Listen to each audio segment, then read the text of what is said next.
இது மகிமை நேரம். ஆண்டவராகிய இயேசு கிறிஸ்துவின் நாமத்தினாலே மகிமை டிவி நேயர்கள் அனைவரையும் இந்த நிகழ்ச்சிக்காக நான் வாழ்த்தி வரவேற்கின்றேன்.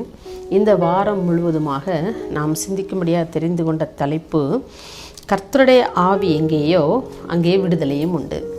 அப்போது கர்த்தருடைய ஆவி எங்கெல்லாம் யாரெல்லாம் கர்த்தருடைய ஆவியை பெற்றிருக்கிறார்களோ அங்கே கண்டிப்பாக ஒரு விடுதலையான வாழ்க்கை இருக்கும்.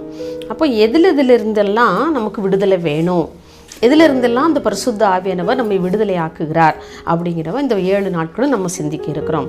முதல் நாளிலே நம்ம பார்த்தோம்னு சொன்னால், பாவத்திலிருந்து இந்த பரிசுத்த ஆவியானவர் நமக்கு விடுதலை தருகின்றார். ரோமர் 6:22 நாம் இவ்வாறு வாசிக்கின்றோம், நீங்கள் பாவத்தினின்று விடுதலையாக்கப்பட்டு. அப்போ அந்த பாவத்திலிருந்து விடுதலையாக்கப்பட வேண்டும் என்று சொன்னால், இந்த பரிசுத்த ஆவியானவர் நமக்குள் இருக்கும் பொழுது நிச்சயமாக நாம் இந்த பாவத்தில் இருந்து ஒரு விடுதலையான ஒரு வாழ்க்கை வாழ முடியும்.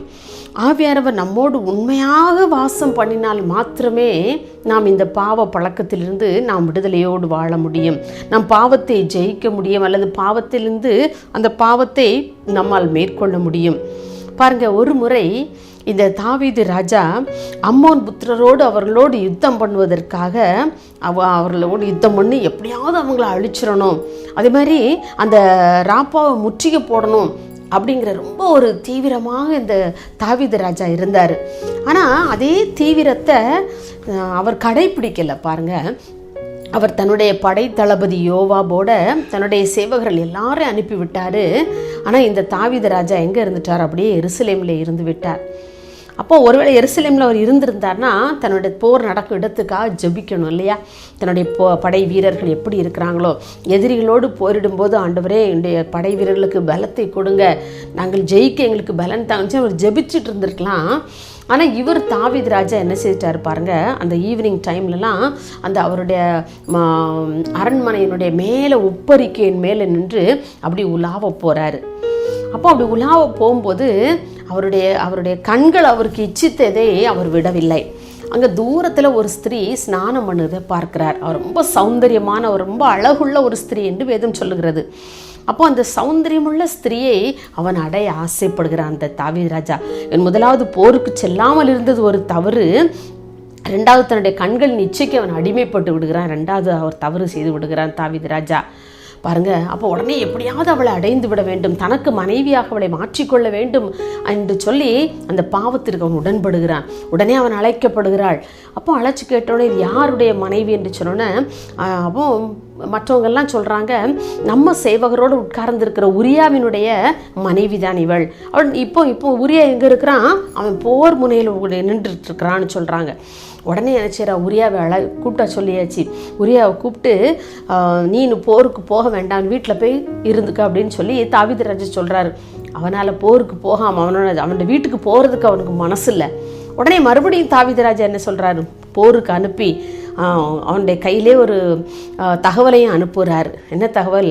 உரியாவை எந்த இடத்துல போர் மும்முரமாக அதிகமான அளவு நடக்கிறோ அந்த இடத்துல உரியாவை விட்டுருங்க.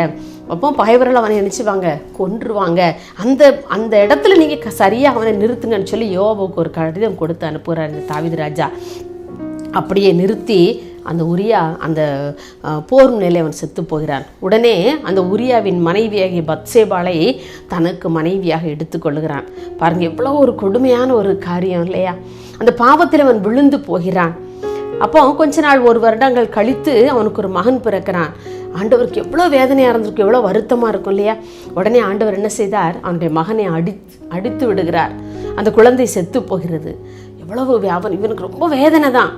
அப்போ தான் அவன் 51ஆம் சங்கீதத்திலே அவன் 51ஆம் சங்கீதத்தை அப்படியே எழுதுகிறான். அவன் மனம் நொந்து எழுதுகிறான் இந்த தாவீது ராஜா. ஆண்டவரே, நான் செய்த பாவம் எத்தனையாய் நான் உமக்கு விரோதமாய் நான் பாவம் செய்து விட்டேன் என்று சொல்லி அப்படி மனம் கசந்து ஒவ்வொரு வார்த்தைகளையும் அதை பார்க்கும்பொழுது, இன்றைக்கும் கூட நான் பாவ அறிக்கை பண்ணணும்னா அதில் நிறைய வசனங்களை வாசிங்க, நீங்கள் அந்த 51ஆம் சங்கீதத்தை வாசித்து நீங்கள் பாவ அறிக்கை பண்ணுங்கன்னு சொல்லி அநேகர் சொல்லுவாங்க இல்லையா? அந்த தாவீது அத்தனை தான் செய்த அவ்வளவு பாவங்களை அப்படியே அறிக்கையிட்டு ஜெபித்து கொண்டே இருக்கிறான். அந்த 51ஆம் சங்கீதத்தில் 11ஆம் வசனத்தில் சொல்லுகிறார், உமது பரிசுத்த ஆவியை என்னிடத்திலிருந்து எடுத்துக்கொள்ளாதீங்கப்பா. அப்பா, நான் உம்முடைய ஆவியை நான் பெற்றிருந்தேன், ஆனால் நான் என்ன செய்த தவறு செய்து விட்டேன், அதனால் மறுபடியும் என்னிடத்திலிருந்து உங்களுடைய ஆவியை நீங்கள் எடுத்துக்கொள்ளாதீங்க, எனக்கு மறுபடியும் என்னை புதுப்பிங்கப்பா, என்னுடைய உள்ளம் பாவ கரைகளால் சிவந்து போய் இருக்கிறதப்பா, அதை என்னுடைய ரத்தத்தாலே கழுவி வெண்மையான பஞ்சை போல என்னை மாற்றுங்க அப்படிலாம் சொல்லி ஒவ்வொரு வார்த்தைகளையும் ரொம்ப ஆழமாக நாம் வாசித்து பார்த்தோன்னு சொன்ன ஒவ்வொரு வசனமும் ரொம்ப கருத்துள்ள ஒரு வசனமாக இருக்கும். எனக்கு அன்பானவர்களே, ஒருவேளை இப்படிப்பட்டதான பாவ சூழ்நிலையிலே ஒருவேளை நீங்கள் வாழ்ந்து கொண்டிருந்தாலும் இந்த பரிசுத்த ஆவியானவர் உங்களை பாவத்திலிருந்து விடுவிக்க வல்லமை உள்ளவராக இருக்கின்றார். அன்றைக்கு தாவீது ராஜாவை இந்த பாவத்திலிருந்து விடுதலை பண்ணினவர் யார்?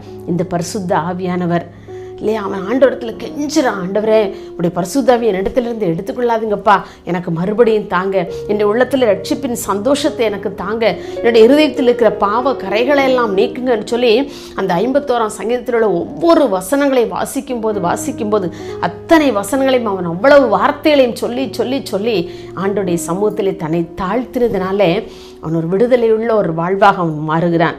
கர்த்தர் அவனுடைய எல்லா பாவங்களிலிருந்து அவனை விடுதலை கொடுத்து மறுபடியும் அவனை ஒரு சிறந்த ராஜாவாக அவன் ஆளுகை செய்கின்ற வருஷம் வரையிலும் கூட அவனுக்கு விரோதமாக எந்த போரும் ஏற்படாத வரை ரொம்ப ரொம்ப சந்தோஷமாக சமாதானமாக அமெரிக்கையாக அவன் ராஜ்யபாரம் பண்ணினான்.